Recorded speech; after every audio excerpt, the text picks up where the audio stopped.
Sir, we are from the University of Cebu that mag-conduct me of interview about sa co-op. Yeah, can I have your name and the address? So, I am Christy Marie Arnaro. I'm Jerry Brian Alviano. I am Cedric Jasper Abangan. I'm Julia Abunado. And I'm Rachel Hayaninyon.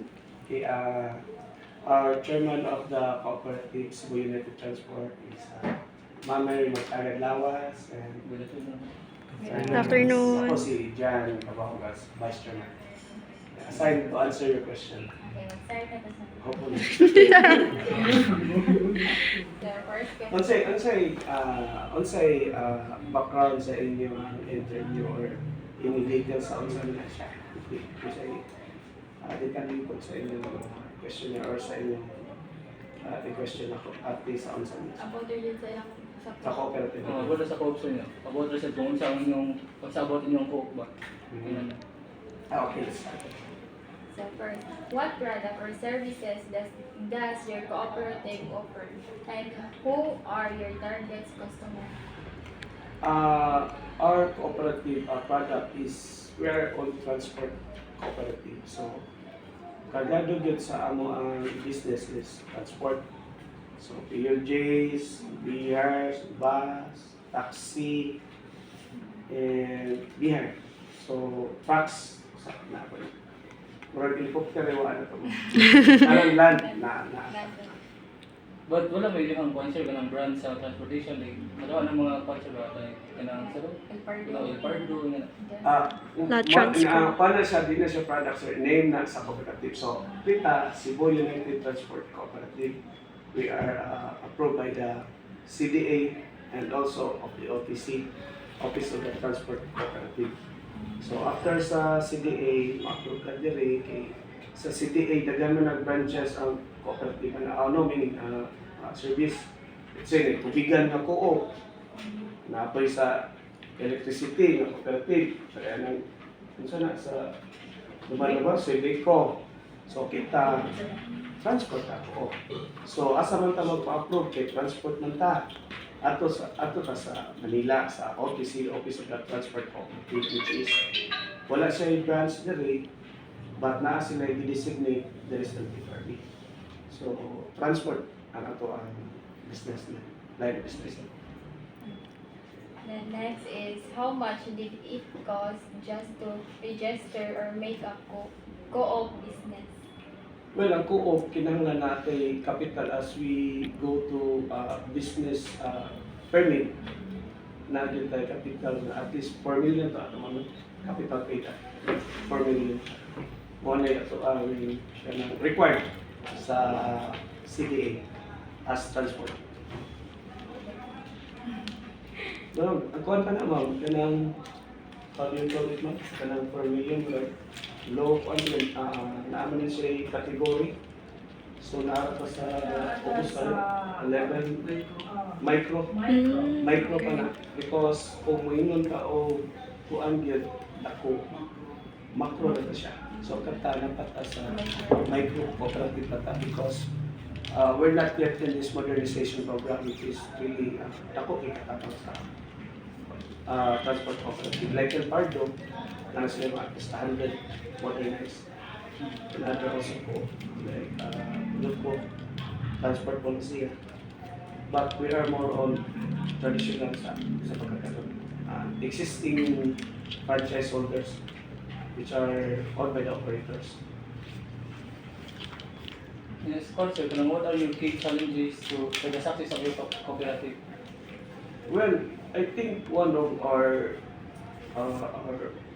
mission is to have this modernized, although really kinahanglan nga mukalit og daghan, but we're transition of making or applying for the approval of the modernized PUGs or even modernized jeepneys. So, how do you ensure fair and equitable distribution of resources and benefits within the co-op? Well, in every cooperative, naagin na siya subsidy for each members, operators or drivers. Then, that's the time na makakita na ta sa mabalik nila. Because as of now, as I said, we're still on the process of applying or the approval of our modernized. Okay? Traditional, which is still now operating by the owner of the operator, although the franchise is already consolidated to our cooperative.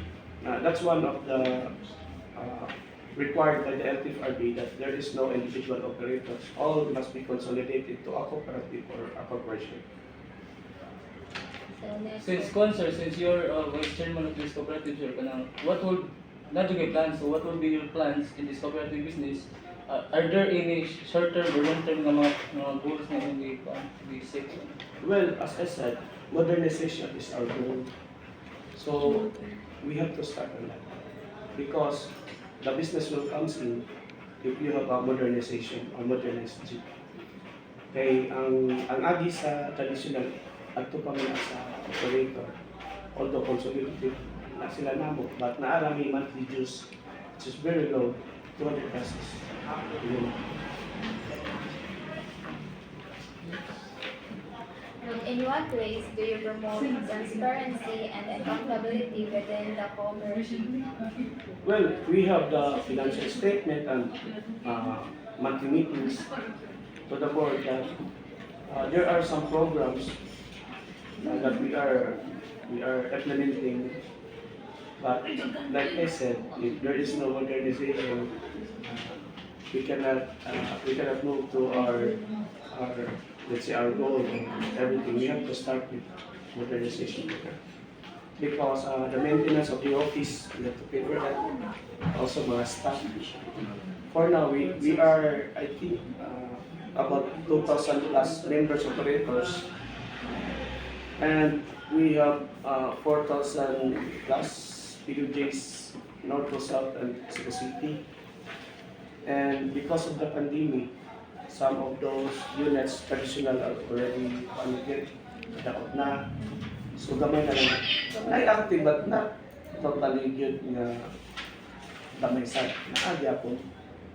But in terms of income, kung ang usa ka operator mo bayad jud siya og 200 per month.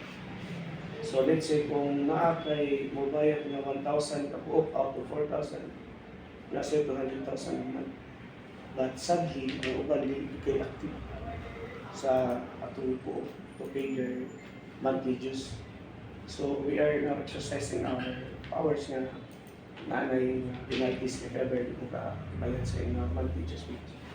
Kita tanan na naningkamot ng ta para sa success sa kapo.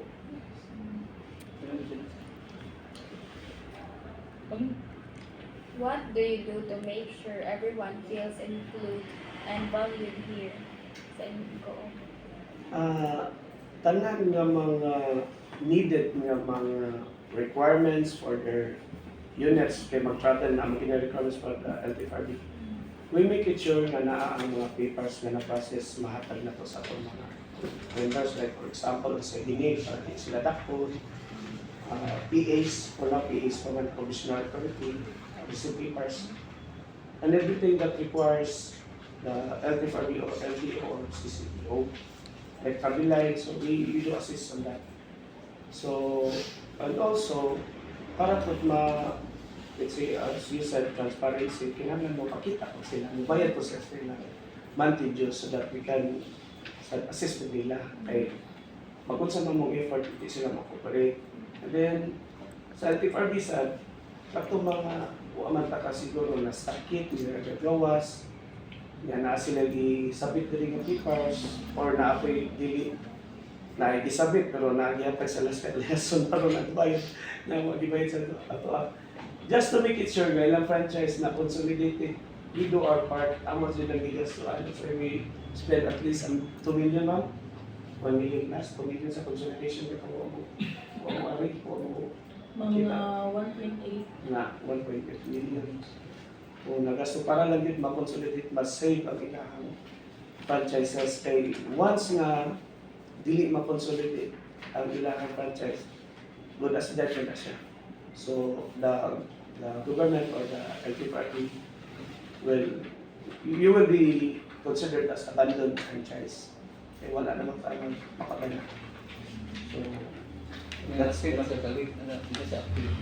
to answer, actually, na-array papers ipadadali kay tungod manggod sa lesson po na ang mga lessons po. 2,000 plus operators and 4,000, di naman daw, plus pa tao. So, naagin na siya mga lessons. So, ang mga lessons, submit na rin. But, nasa usahan, hindi i-feel sure. Hindi na silang budget, but we do our part po na makabangan sila. We spend the bill or the fees from LTFRB. Our goal should go those payments.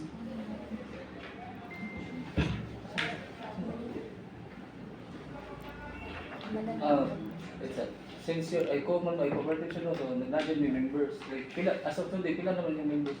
As I said, we have 2,000 plus members and we have I think 4,000 plus units. That includes taxi, PUJs, and all denomination. Marag truck na maywa ay dili man required as cooperative ang truck. So all denominations meaning taxi, PUJs, VR, bus, GT. So naasa to ako. Yeah.